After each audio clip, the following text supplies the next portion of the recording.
welcome to the second episode of Wealth Unscripted by Mo. In this podcast, we're going to be helping you make better real estate decisions, okay? Because hashtag ownership over everything. This episode, we're really just going to be talking about the process going from renter to owner because someone has said, I had said, MLS had said, everybody in Ontario has said, a one-bedroom is $2,600, which that's literally less than that, honestly, is what I paid when I first got my mortgage for my first property. So that's wild to me. We're going to get into all that. But before we go any further, if you're liking this and you want more, just so I know that I'm on the right track, resonating, whatever platform, you know, that you're watching, streaming, all the things, just leave a comment, leave a review, like, subscribe, all the things. Eventually, I'll get the lingo right. We're new to this. Okay. Let's get into it now because $2,600 a month for one bedroom. And it's like, yeah, like how are people living? I don't mean to sound that from like, you know, my high and mighty level, but genuinely it's definitely at crisis point. Everybody's feeling this. And so I still feel like we have to figure out though how to move from this point of being a renter to owner, because if you're going to be paying $2,600, clearly spending is not the problem. The problem is, what am I getting back? And of course, yes, the fact that you live in the property, it's giving you shelter, it's giving you family protection, all of those things absolutely valuable. Not everything is money. But at the same time, we live in capitalism, right? Something has to have some kind of financial element to that decision. Like it has to make sense beyond, yeah, sure, I can afford to pay this on a monthly basis. Yeah, your disposable income is saying you can afford to pay that, but does that really make sense? You know, how is that ultimately really affecting your disposable income?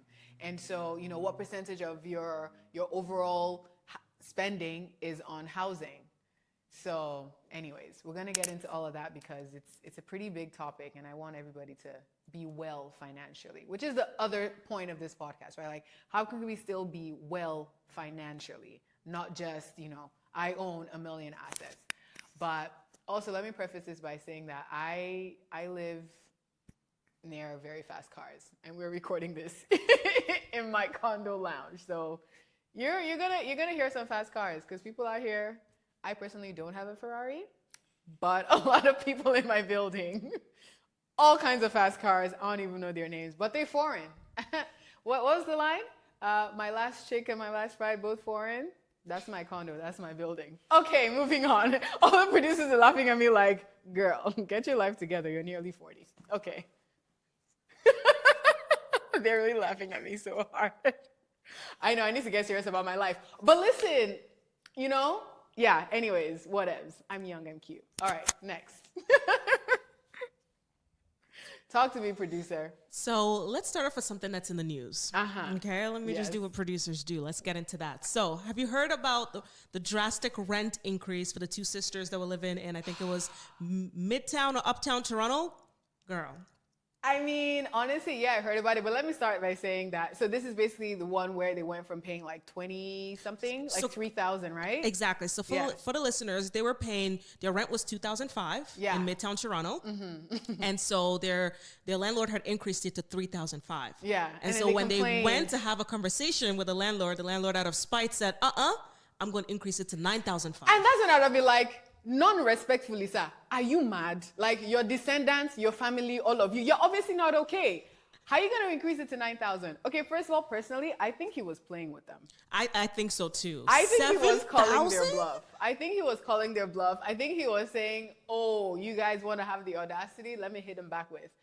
It's not, I know some people think that he was being serious. I don't think he was being serious because I don't know a single court of law. Like, let's even look at outside landlord-tenant board. I don't know a single court of law that's going to be like, yeah, this makes sense as a rent to charge for this property in Ontario. Even in the next 10 years, it doesn't make sense to charge that. So I think we all want to step back from this story and take it with a grain of salt, right? What was really underpinning it, though, is that I believe there's certain properties that after, if they were built after 2018, then there was no cap on how much they can increase rent. Yes. That's true legally. Is that a good law? Obviously not, because then it allows situations like this to come to play. Whether or not he was serious, there might be a landlord who would be like, yeah, I'm going to increase it from 3,500 to 5,000, which is asinine, but he's legally allowed to do it. Yeah. So what I like about the story is that two things. First of all, I think it's really put to the fore even more for all of these policy and decision makers, the fact that we really need to look at some of these policies. We do. Right? And they've been talking about that a little bit more now, that they're absolutely going to be calling that for all properties, regardless of when it was, built. All properties now should have a cap on rent, which I believe it's about 2.5% annually. Mm-hmm. So, I mean, it is what it is. Does that even match inflation? We don't know. Or maybe that can be the law, that if there's an increase in inflation, or you have to show proof of your mortgage being, renewed or something, just so. I feel for landlords too. I've been a landlord a couple of times, and I feel for landlords because people think that landlords are people who have 1 million properties. They're really not. They're really just everyday people who is using one property to be okay, this is going to represent my kid's trust fund, right? So, and tenants, some of you are moving mad as well, okay? Okay, because I'm working with a seller right now, and first of all, this man said, no, there was no smoking. Let me tell you something. I left this apartment. My lungs have never been the same. And that's facts. This man smoked every kind of thing smokable, had a daughter who's probably 11 or 12 in the unit with him. Everything is dark, dank, your brain cannot function, and had the whole audacity to say, no, there is no smoking. Maybe it's just the leaf. The leaf isn't just going to smell up a whole 1-bedroom plus den. It has to have been reacted to something. Fire, smoking, you know what I mean? So these are the kinds of things where everybody's moving mad, So if you are the kind of tenant where you know your value, you're a high value tenant, joke if you know, you know, but you know what I mean? You're a good tenant, right? And you know that you're making your payments on time. I think it's really time to think about how can you own, because it's just not worth the headache. It's not worth even the insults of people coming to you moving mad and having the audacity to write these kinds of emails. It's not worth it. At some point we have to have pride about ourselves. Mm-hmm. And for me, again, that's the nice thing about ownership. You're not going to come and tell me how to live my life. Nah. So I'm going to own it and live on my own terms, whatever I call that to be, right?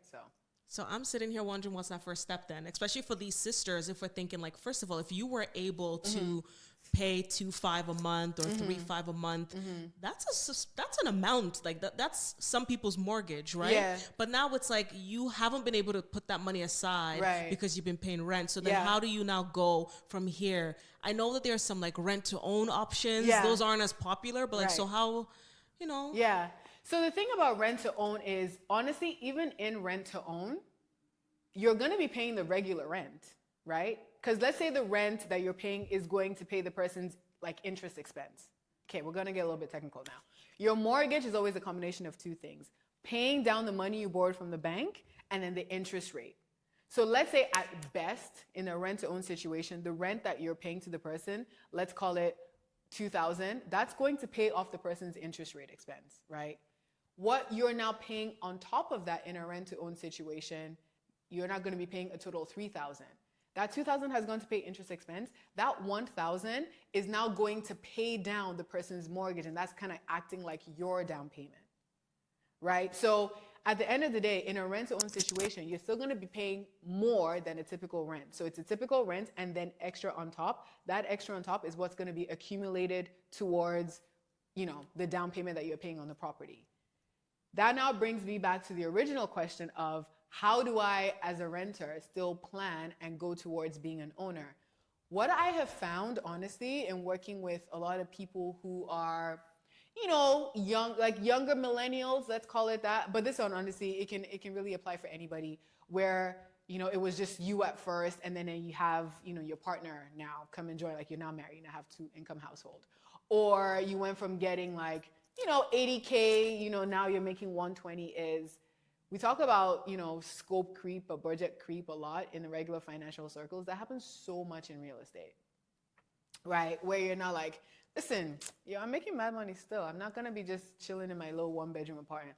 I'm going to get a 2-bedroom, in Davisville, and I'm talking about somebody specifically, and when she hears this, she's going to be like, just put all my business outside. But to me, that was an example of lifestyle creep. I think that's the word in the finance circle. Because in that kind of situation, you should never have moved out of that property. You should have stayed in that one bedroom and then taken that extra and put it towards, that property that you want to move into. And the easiest way, which is what we ended up working on, she and I, the easiest way is to, wherever you're at right now, pre-qualify. You might not even get a lot, but pre-qualify. So if you come with a pre-qualification and you're pre-qualifying at a 1-bedroom plus den, or even just a 1-bedroom, and you're renting a 2-bedroom, you're spending too much on housing. You're spending way too much on housing because a 2-bedroom is $2,600. That's what you qualify at. A 3-bedroom, right?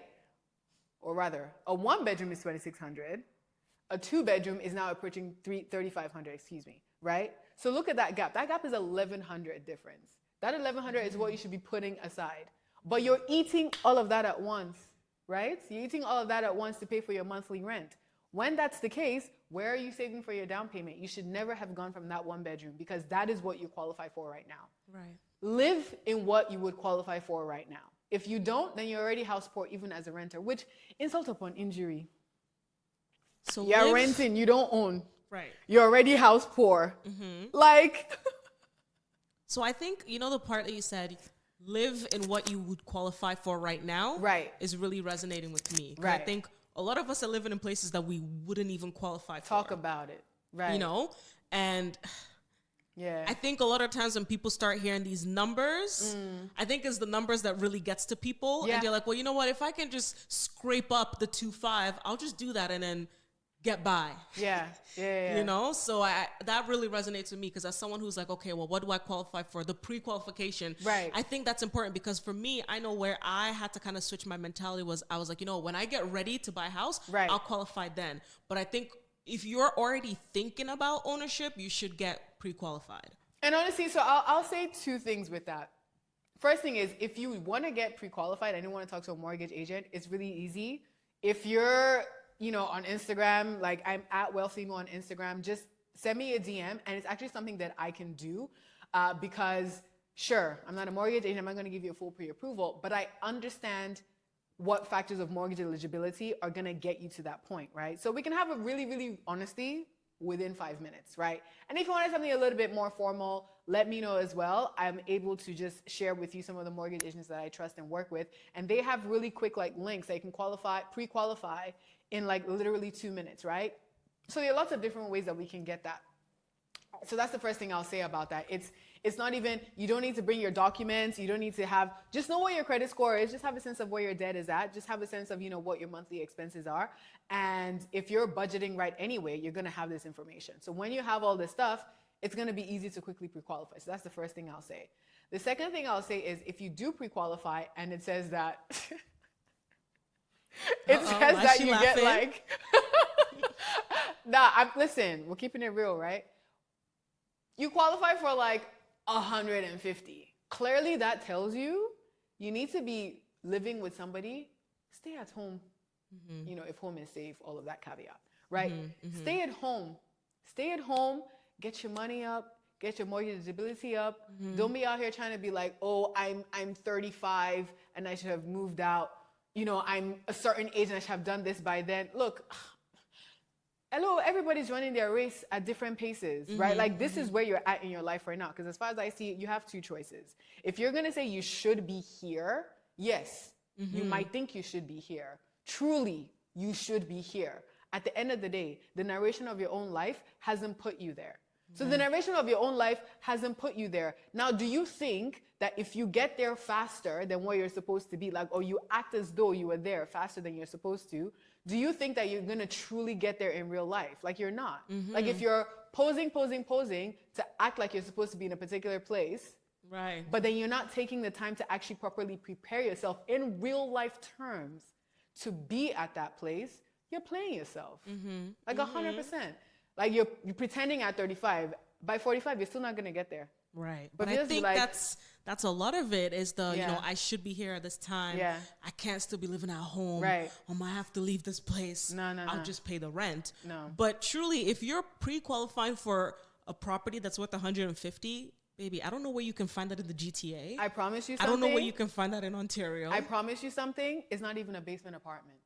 So truly sit at home if it's safe for you, like you mentioned, and save. It really, and that's really what it is. And if you're the kind of person who truly, let's say, you have a family now, is looking kind of reckless, if you're with, your child, because again, nearly 40. So is reality. Most people at this age have a kid, have a partner. It is what it is.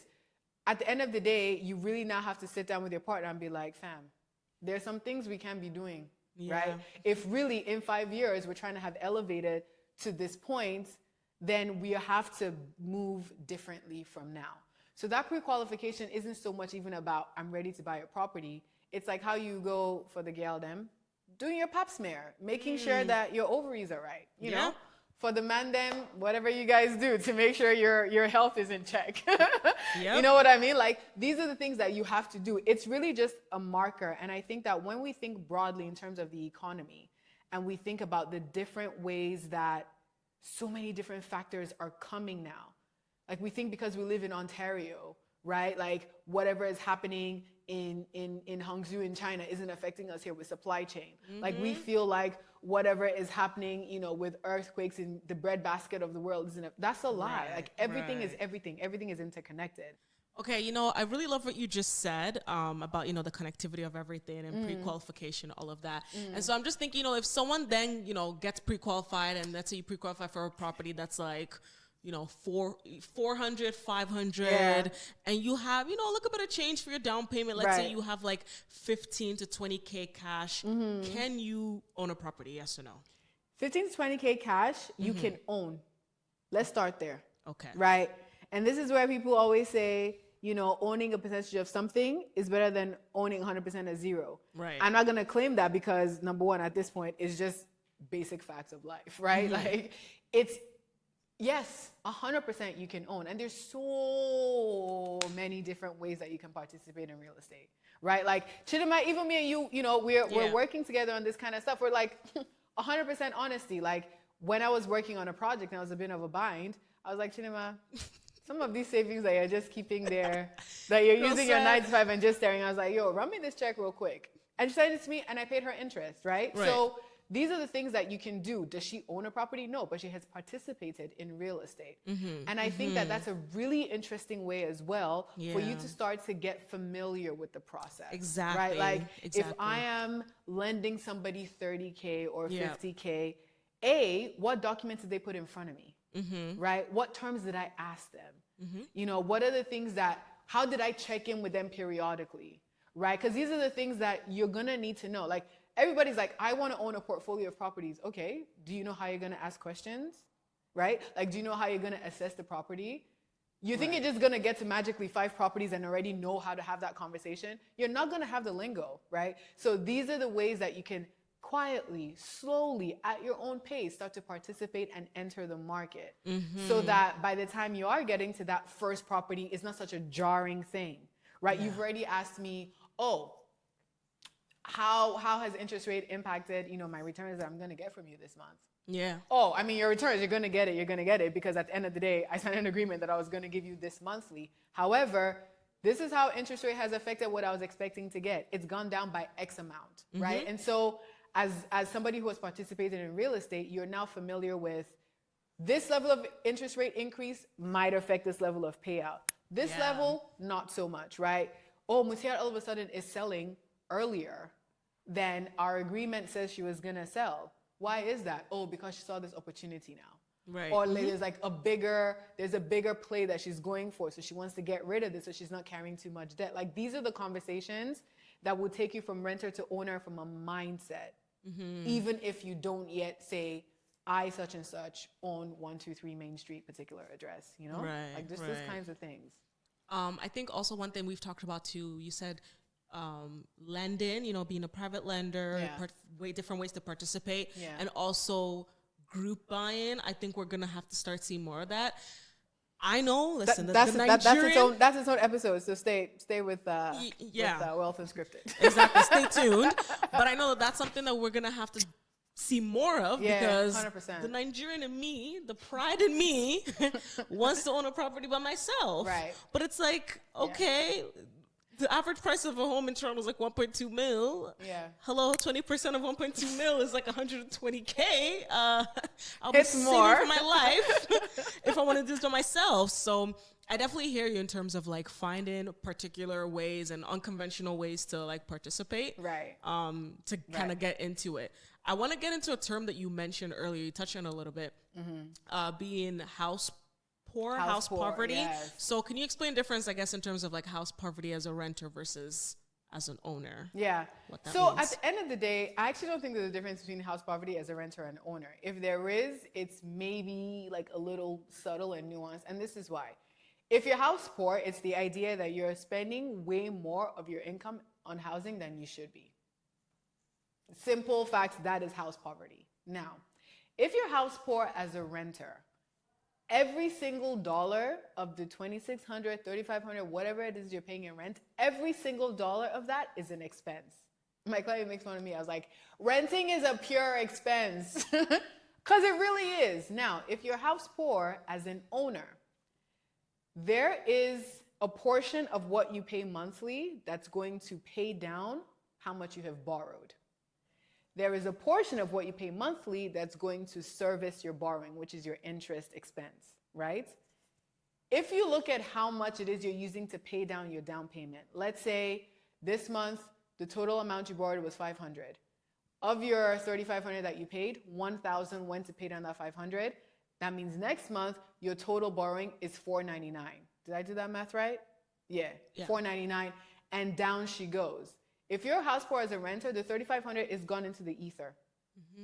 If you're house poor as an owner, you're paying $3,500, higher than what you should be, but at least you're reducing your debt by $1,000 a month.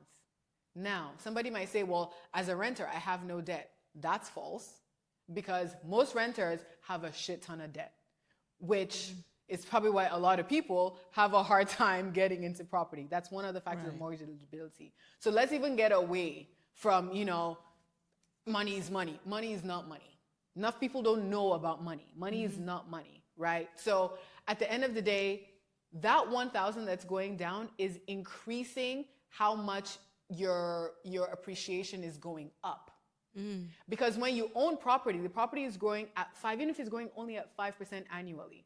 The fact that it's going at 5% annually, now instead of owning only $480,000 worth of that property, you now own $481,000 worth of that property. You now own $482,000. And that $482 is going up at 5%. If I'm going to be house poor, I better be an owner, because at least that amount of money is increasing by an appreciation. When I'm house poor as a renter, zero, nothing. Pull the shirt down. Nothing. You understand me? So money is not just money. Debt is not just debt. You know what I mean? House poor is not just house poor. So I guess there is a big difference between being house poor and a renter and an owner. But these are the things where, unless you start to think about, I will be an owner one day, you're not going to ask those kinds of questions. So honestly, shout out to you for asking that kind of question, because it shows that your mind is not starting to shift. I may be a renter now, but that defines my circumstance right now, not my circumstance where I'm trying to be.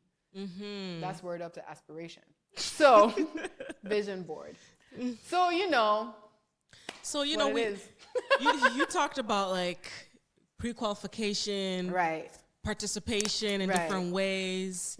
Sitting down with our partners, if we're partnered, and being like, listen, fam, we got to make some shit shake, okay? Let the math. We talked about group buy-in.